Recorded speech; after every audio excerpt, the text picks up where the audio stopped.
Amados hermanos, muy buenas noches. La lectura de hoy en Mateo 28:11.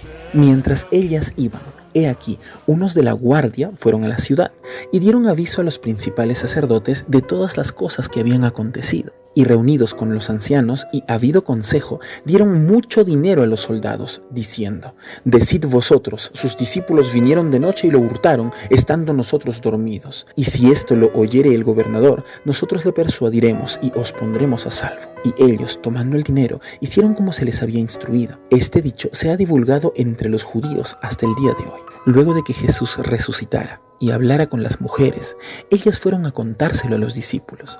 Los guardias estuvieron ahí. Ellos vieron al ángel y vieron cómo fue roto el sello puesto por los fariseos, y también vieron cómo la piedra que ocultaba el sepulcro fue removida.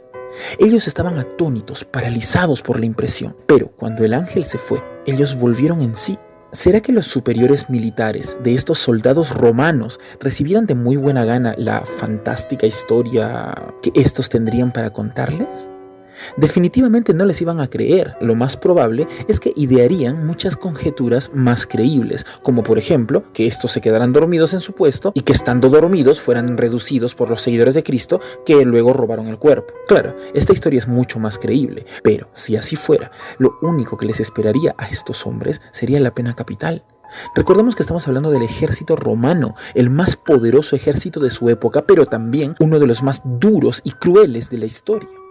Es por eso que los guardias romanos no fueron inmediatamente ante sus superiores a contarles lo ocurrido, sino que, al ver el peligro que todos corrían, enviaron un pequeño grupo ante los principales entre los judíos, a quienes también les importaría mucho conocer esta información para hacer algo al respecto, para ver si quizás había alguna alternativa que no les cueste la vida. Al llegar donde los sacerdotes, se hizo claro que los guardias no podrían alegar que los redujeran por la fuerza, pues era una escuadra romana y los judíos no saldrían en cantidades suficientes como para reducirlos, siendo un día de reposo, más aún sin ser vistos. Por lo tanto, luego de haber cavilado bastante, los principales sacerdotes les ordenaron que inventasen una historia más creíble. Leámoslo en las Escrituras. Mateo 28:11. Mientras ellas iban, he aquí, unos de la guardia fueron a la ciudad y dieron aviso a los principales sacerdotes de todas las cosas que había acontecido. Y reunidos con los ancianos y habido consejo, dieron dinero, mucho dinero a los soldados, diciendo: Decid vosotros, sus discípulos vinieron de noche y lo hurtaron, estando nosotros dormidos. Bueno, esta historia era mucho más creíble. Los guardias se descuidaron, se durmieron y así fueron reducidos. Pero los guardias sabían muy bien que aquella excusa, entre comillas, realmente no era una excusa, sino más bien una condena, pues la disciplina romana haría que fuesen ejecutados. Por eso los judíos no solo les dan mucho dinero a ellos mismos para convencerles, sino que también interceden por ellos, seguramente soltando aún más dinero ante sus superiores para que la historia sea tenida por cierta y que no se sepa que Jesús había cumplido su palabra y había resucitado. Versículo 13. Decid vosotros, sus discípulos vinieron de noche y lo hurtaron, estando nosotros dormidos, y si esto lo oyere el gobernador, dicen los fariseos, los principales entre los sacerdotes, nosotros le persuadiremos y os pondremos a salvo. Versículo 15. Y ellos, tomando el dinero, que tampoco tenían más opción, hicieron como se les había instruido. Este dicho se ha divulgado entre los judíos hasta el día de hoy.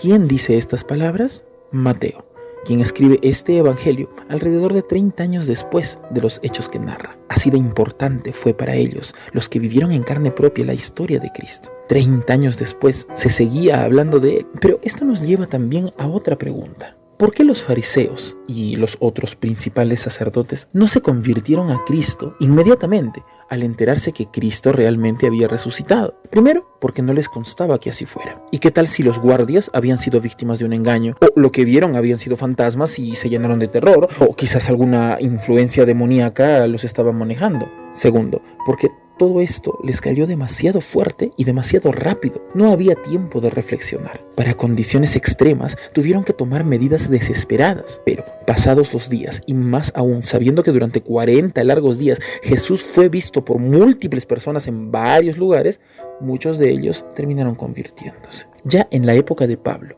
sabemos que había en las iglesias varios exfariseos contra los que Pablo tuvo que enfrentarse porque pretendían importar sus prácticas y doctrinas para encajarlas por la fuerza entre la doctrina cristiana, causando confusión en las iglesias. De modo que la resurrección de Cristo causó estragos en el fariseísmo. Muchos se hicieron cristianos y los que no lo hicieron se radicalizaron en favor de su secta de tal manera que empezaron a derramar sangre inocente para intentar ocultar la verdad, que finalmente sabemos no pudieron ocultar. Esteban fue su primera víctima. Ahora, quiero que enfoquemos el otro lado. ¿Y qué si realmente los discípulos hubieran robado el cuerpo para engañar a la gente?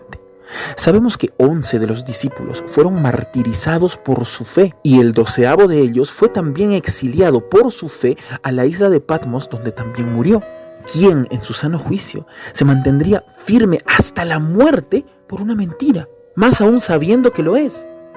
Y si quizá algún loco lo hiciera, ¿sería sensato esperar que todos hicieran lo mismo? Pero encima consideremos esto: fuera de los 12 hubieron muchos más que también dieron testimonio de haber interactuado con el Cristo resucitado, testimonio que era tan certero que también a ellos los llevó hasta la muerte.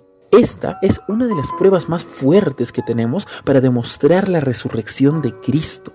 Los mismos discípulos que un día atrás estuvieron escondidos por temor de los judíos, de un momento a otro salieron a predicar públicamente a aquel que había sido crucificado, afirmando categóricamente que había resucitado, aunque esto les costara la vida. Y no solo los 12, sino los muchos más que vieron a Jesús después de su resurrección. Como punto adicional, ¿habías pensado que cada vez que te reúnes con tu iglesia en domingo, es precisamente su resurrección lo que celebras? Entre todos los días de la semana, la iglesia de Cristo se reúne los domingos porque fue en un domingo donde Jesús resucitó. Así como estos discípulos, aún a riesgo de su vida, salieron a proclamar la resurrección de Cristo. ¿Lo haces tú con los que te rodean? ¿Saben tus amigos y familiares que cada primer día de la semana celebras con la iglesia la resurrección del Mesías?